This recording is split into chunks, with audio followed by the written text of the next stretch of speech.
L'effet Mozart ou le mythe de la libération du cerveau. Beaucoup de gens sont convaincus qu'il serait facile de mieux utiliser son cerveau. Ce mythe explique le succès actuel de Libérer votre cerveau, le best-seller d'Idriss Aberkan. Dans les années 90, il a pris la forme de l'effet Mozart. En 1993, un article d'une page est publié dans la prestigieuse revue Nature.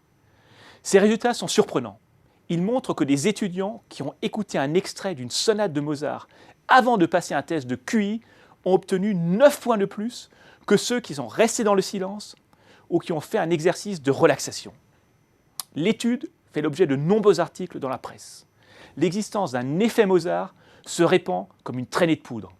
Un an plus tard, des CD intitulés « Mozart vous rend plus intelligent » ou « Accordez votre cerveau avec Mozart » sont commercialisés.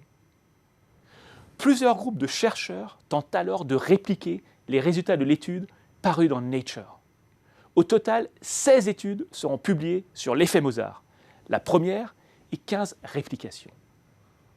Une méta-analyse réalisée sur toutes ces études montrera qu'écouter du Mozart, plutôt que de rester dans le silence avant de passer un test de QI, permet d'obtenir 1,4 points de plus, un effet qui n'est pas significatif.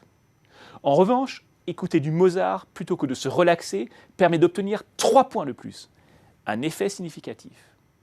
Les résultats de l'étude de Nature étaient donc très nettement exagérés.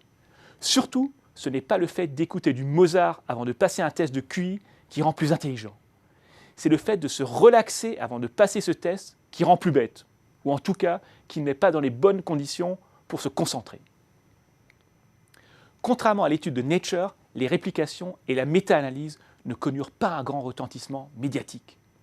C'est un phénomène qu'on observe très souvent. Les médias s'intéressent à la première étude publiée sur un sujet, mais pas du tout aux suivantes. Résultat, 40% des Américains sont actuellement persuadés qu'écouter du Mozart rend plus intelligent. En bref, nous voulons tous devenir plus intelligents. Ceux qui nous promettent d'y parvenir sans faire trop d'efforts ou encore de beaux jours devant eux.